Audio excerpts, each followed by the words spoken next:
from the Lakeside Newsroom of the Henrico Citizen, your hometown news source since 2001. This is the Henrico News Minute with publisher Tom Lapis. How Henrico Fire officials are hoping to avoid more tragedies in the James River, and a new Henrico Government Environmental Committee makes a few proposals. We'll tell you about those stories and more in today's Henrico News Minute. It is Friday, July 28th, 2023. It's brought to you today by Henrico County. And now for the news. Henrico Police have arrested a 26-year-old man in connection with the murder of an 18-year-old July 12th. Raekwon Shaheen Gordon was taken into custody yesterday without incident during a police search of a residence where he was believed to be staying. Gordon now faces a second-degree murder charge as well as two lesser charges in the shooting death of Tayshawn Damon Archer, who was found unresponsive shortly after 8 p.m. in the 7700 block of Northbourne Court on July 12th. He died at the scene. Well, it was a little more than a year ago that two women drowned in an accident on the James River on Memorial Day. And in the aftermath of that, Henrico Fire officials have begun working with neighboring localities to improve the regional emergency river response. Henrico Deputy Fire Chief of Operations Jim Courtney updated the Board of Supervisors earlier this month about some of the plans that fire officials have devised. In that incident last year, the city of Richmond's fire department waited nearly 10 hours before calling for support from Henrico and other regional localities. Henrico Fire officials' three-tiered approach now would have the request for assistance placed in the hands of regional communication centers instead of on-scene commanders. There's also now new signage warning residents and citizens of the dangers of Boecher's Dam. And Henrico Fire officials have collaborated with Henrico County Television to produce segments about general water safety. Tier 3 efforts focus on expanding the on-duty specialty team and obtaining enhanced equipment for water rescue teams. Fire officials also hope to increase the number of trained water and dive rescue personnel at their various fire stations in order to spread those assets, and they're pursuing grant funding to upgrade equipment for first responders. You can read much more about this topic right now on our website, henricocitizen.com.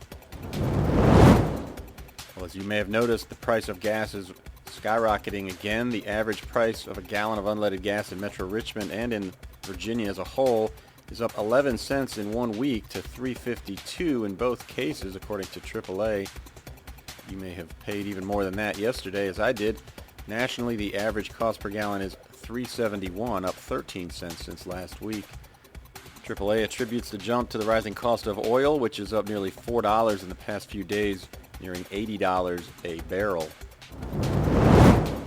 Well, the Federal Aviation Administration is providing more than $5.5 million in funding to Richmond International Airport so that the airport can make safety enhancements to the first of several runways that will require them. Funding will allow the construction of an offset along the airport's Taxiway E intersection, according to airport spokesperson Troy Bell. Current FAA standards direct the offset for safety reasons. Once constructed, an aircraft must navigate an indirect course between the terminal parking apron and runway, according to Bell, who compared the change to the concept of installing a roundabout at a busy intersection.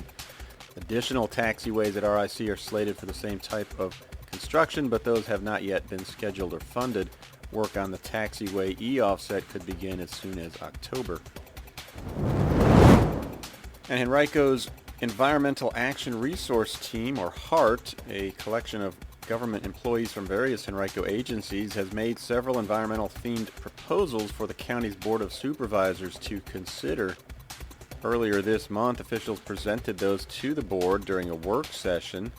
Among them, initiatives that would share environmental metrics with the public, including data on recycling, energy, water, solar, and waste, the possibility of using advanced metering infrastructure, or AMI, water meters that can provide real-time data as opposed to requiring a person to physically check on each one. Another idea was an interest in expanding the reuse of biogas from the wastewater recovery facility, and also a proposal to install riparian buffers, natural vegetation placed near water to protect it from pollutants and erosion.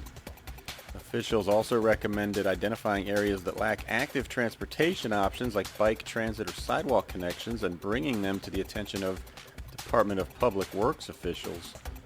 You can read more about these proposals right now on our website, henricocitizen.com, by looking for this article.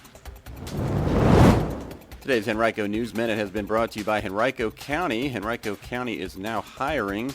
You can visit henrico.us/jobs to view a complete list of all opportunities, full and part-time, that are currently available. To learn more about Henrico's commitment to its employees and the Henrico Way, and find out why Henrico Recreation and Parks Recreation Manager Adam Schwartz says, quote, "No matter what your passion is, there's a place with the county for you," end quote. That's henrico.us/jobs.